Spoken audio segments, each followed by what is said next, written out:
ವಿಕ್ರಮಾದಿತ್ಯ ಹಾಗೂ ಬೇತಾಳ ಪ್ರಸಂಗ 8 ವ್ಯಾಘ್ರಕೇತುವಿನ ಕತೆ. ವಿಕ್ರಮಾದಿತ್ಯನು ಪುನಃ ಮರವನ್ನೇರಿ ಅಲ್ಲಿ ನೇತಾಡುತ್ತಿದ್ದ ಶವವನ್ನು ತೆಗೆದು ತನ್ನ ಭುಜದ ಮೇಲೆ ಹಾಕಿಕೊಂಡು ಮರದಿಂದಿಳಿದು ಶವವನ್ನು ಸಾಧುವಿಗೆ ಅರ್ಪಿಸಲು ಮೌನವಾಗಿ ನಡೆಯತೊಡಗಿದನು. ಅದನ್ನು ನೋಡಿ ಶವದಲ್ಲಿದ್ದ ಬೇತಾಳವು ಅವನ ಮೌನವನ್ನು ಮುರಿಯಲಿಕ್ಕಾಗಿ ಈ ಕೆಳಗಿನ ಕಥೆಯನ್ನು ಹೇಳತೊಡಗಿತು.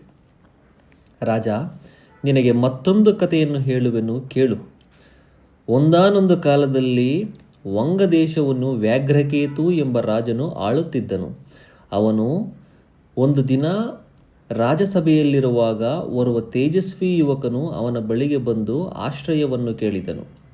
ರಾಜನು, ನೀನು ಯಾರು, ಎಲ್ಲಿಂದ ಬಂದಿರುವೆ ಎಂದು ಅವನ ಪೂರ್ವಾಪರವನ್ನು ವಿಚಾರಿಸಿದನು. ಆಗ ಆ ಯುವಕನು, ನನ್ನ ಹೆಸರು ವಿಜಯಸಿಂಹನೆಂದು. ನಾನು ಇಲ್ಲಿಗೆ 100 ಮೈಲಿ ದೂರದಲ್ಲಿರುವ ವಿಜಯಪುರದ ರಾಜ್ಯದವನು. ಇಲ್ಲಿಯವರೆಗೆ ನಾನು ಆ ರಾಜ್ಯದ ಅರಸನಾಗಿದ್ದೆ. ಶತ್ರುಗಳು ನನ್ನ ರಾಜ್ಯವನ್ನು ಮುತ್ತಿ ನನ್ನನ್ನು ಸೋಲಿಸಿದ್ದಾರೆ. ಈಗ ನಾನು ನಿಲ್ಲಲು ನೆಲೆಯಿಲ್ಲದೆ ಊರೂರು ಅಲೆಯುತ್ತಾ ಇಲ್ಲಿಗೆ ಬಂದಿದ್ದೇನೆ ಎಂದು ಹೇಳಿದನು. ವ್ಯಾಘ್ರಕೇತು ಮಹಾರಾಜನು ಅವನ ಬಗ್ಗೆ ಕನಿಕರಗೊಂಡು ಅವನಿಗೆ ತನ್ನ ರಾಜ್ಯದಲ್ಲಿ ಆಶ್ರಯ ಕೊಟ್ಟನು. ಹೀಗಿರಲು ರಾಜನು ಒಂದು ದಿನ ಬೇಟೆಯಾಡಲು ಕಾಡಿಗೆ ಹೋದನು. ಅಲ್ಲಿ ತನ್ನವರೊಂದಿಗೆ ಸೇರಿ ಅನೇಕ ಪ್ರಾಣಿಗಳನ್ನು ಬೇಟೆಯಾಡಿದನು. ಯಾವುದೋ ವೇಳೆಯಲ್ಲಿ ಅವನು ಅವನ ಪರಿವಾರದಿಂದ ಬೇರೆಯಾದನು. ಎಷ್ಟು ಹುಡುಕಿದರೂ ಯಾರೂ ಸಿಗಲಿಲ್ಲ. ರಾಜನು ಕಾಡಿನಲ್ಲಿ ಮುಂದುವರಿಯುತ್ತಾ ಒಂದು ದೇವಾಲಯದ ಬಳಿಗೆ ಬಂದನು. ಅದು ಕಾಳೀ ದೇವಾಲಯವಾಗಿತ್ತು.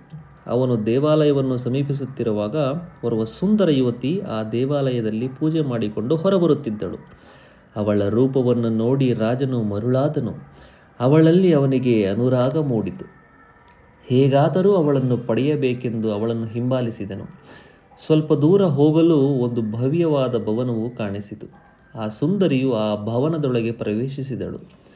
ತಾನು ಅಲ್ಲಿಗೆ ಹೋಗುವುದು ಉಚಿತವಲ್ಲವೆಂದುಕೊಂಡ ರಾಜ ಅವಳಿಗಾಗಿ ಭವನದ ಹೊರಗೆ ನಿಂತು ಕಾಯತೊಡಗಿದನು. ಅವನು ತನ್ನ ಹಿಂದೆ ಬಂದುದನ್ನು ಆ ಯುವತಿ ನೋಡಿದ್ದಳು. ಅವಳು ಅದನ್ನು ತನ್ನ ಸೇವಕಿಗೆ ಹೇಳಿ ಅವನನ್ನು ಕರೆದುಕೊಂಡು ಬಾ ಎಂದಳು. ಆ ಸೇವಕಿ ಭವನದ ಮುಂದೆ ಅತ್ತಿಂದ ಇತ್ತ ತಿರುಗಾಡುತ್ತಿದ್ದ ರಾಜನ ಬಳಿ ಬಂದು, ಅಯ್ಯ, ನೀವು ಯಾರು, ಎಲ್ಲಿಂದ ಬಂದಿರುವುದು? ಈಗ ಊಟದ ಸಮಯ. ನಿಮಗೇನು ಅಭ್ಯಂತರವಿಲ್ಲವೆಂದರೆ ನಮ್ಮ ಭವನಕ್ಕೆ ಬಂದು ನಮ್ಮ ಆತಿಥ್ಯವನ್ನು ಸ್ವೀಕರಿಸಿ ಎಂದು ಹೇಳಿದಳು. ಅದನ್ನು ಕೇಳಿ ವ್ಯಾಘ್ರಕೇತುವು, ನನ್ನ ಹೆಸರು ವ್ಯಾಘ್ರಕೇತು, ನಾನು ವಂಗದೇಶದ ರಾಜ. ನಿನ್ನ ಆಹ್ವಾನವನ್ನು ಒಪ್ಪಿಕೊಂಡು ನಾನು ನಿನ್ನ ಗೃಹಕ್ಕೆ ಬರುತ್ತೇನೆ. ಆದರೆ ಅದಕ್ಕೆ ಮೊದಲು ನನಗೆ ಸ್ನಾನವಾಗಬೇಕು ಎಂದನು. ಅದಕ್ಕೆ ಆ ದಾಸಿ, ಅದು ಅಲ್ಲಿ ಕಾಣುತ್ತಿದೆಯಲ್ಲ, ಆ ಕೊಳದಲ್ಲಿ ಸ್ನಾನ ಮಾಡಿ ಬನ್ನಿ ಎಂದು ಹೇಳಿ ಹೊರಟು ಹೋದಳು.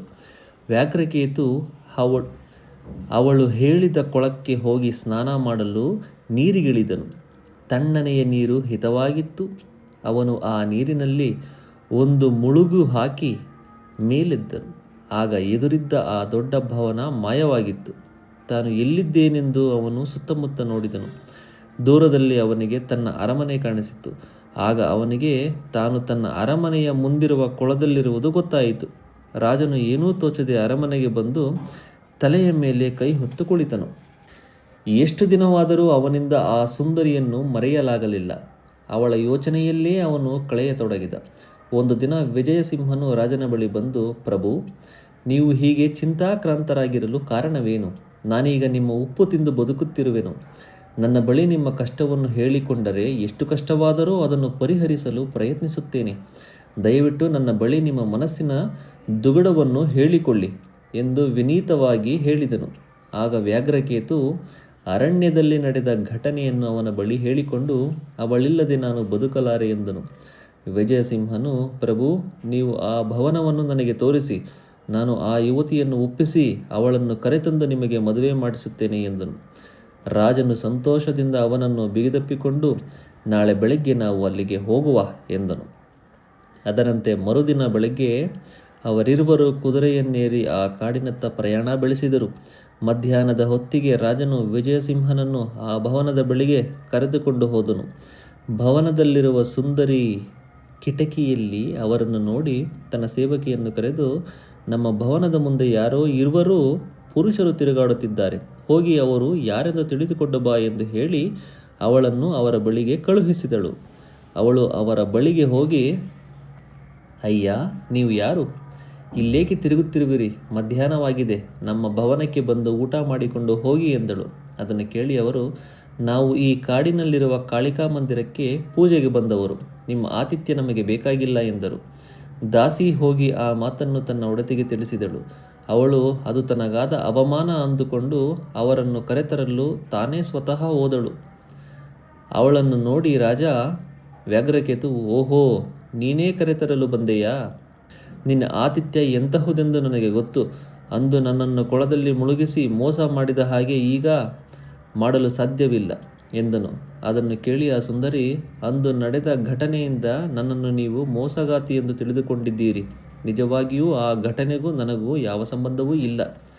ಈ ಭವನವು ಓರ್ವ ರಾಕ್ಷಸಿಗೆ ಸೇರಿದುದು. ಇಲ್ಲಿರುವ ಪ್ರತಿಯೊಂದು ವಸ್ತುವು ಮಾಯೆಯಿಂದ ಕೂಡಿದೆ ಎಂದಳು. ಆಗ ರಾಜ, ಹಾಗಾದರೆ ನೀನು ಯಾರು? ಇಲ್ಲೇಕೆ ಬಂದು ಇರುವೆ ಎಂದು ಕೇಳಿದನು. ಅದಕ್ಕೆ ಆ ಸುಂದರಿ, ನಾನು ಧರ್ಮಪುರಿ ಮಹಾರಾಜ ಶತ್ರುಕೀರ್ತಿಯ ಮಗಳು. ಈ ರಾಕ್ಷಸಿ ನನ್ನನ್ನು ಎತ್ತಿಕೊಂಡು ಬಂದು ಇಲ್ಲಿ ಬಂಧಿಸಿಟ್ಟಿದ್ದಾಳೆ. ಈ ಕಾಡನ್ನು ದಾಟಿ ನಾನು ಎಲ್ಲೂ ಹೋಗದಂತೆ ದಿಗ್ಬಂಧನವನ್ನು ಮಾಡಿದ್ದಾಳೆ. ಆಹಾರಕ್ಕಾಗಿ ಎಲ್ಲಿಗೋ ಹೋಗಿರುವ ಅವಳು ಬರುವ ಹೊತ್ತಾಯಿತು. ನೀವು ಅವಳನ್ನು ಕೊಂದು ನನ್ನನ್ನು ಅವಳಿಂದ ರಕ್ಷಿಸಿ ಎಂದು ಬೇಡಿಕೊಂಡಳು. ಆ ವೇಳೆಗೆ ರಾಕ್ಷಸಿ ವಿಕೃತವಾಗಿ ಕೂಗುತ್ತಾ ಅಲ್ಲಿಗೆ ಬಂದಳು. ವಿಜಯಸಿಂಹನು ಕೂಡಲೇ ತನ್ನ ಕತ್ತಿಯನ್ನು ಹಿರಿದು ಆ ರಾಕ್ಷಸಿಯ ಮೇಲೆ ಯುದ್ಧಕ್ಕೆ ಹೋದನು.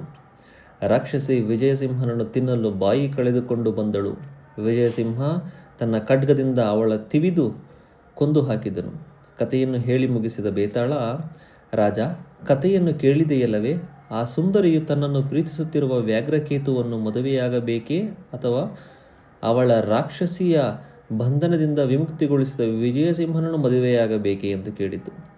ವಿಕ್ರಮಾದಿತ್ಯನು ತನ್ನ ಮೌನ ವ್ರತವನ್ನು ಮರೆತು, ಬೇತಾಳ, ವಿಜಯಸಿಂಹನು ವ್ಯಾಘ್ರಕೇತುವಿನ ಸೇವಕ. ತನ್ನ ಸ್ವಾಮಿಯ ಕಾರ್ಯಗಳನ್ನು ಮಾಡುವುದು ಅವನ ಕರ್ತವ್ಯ.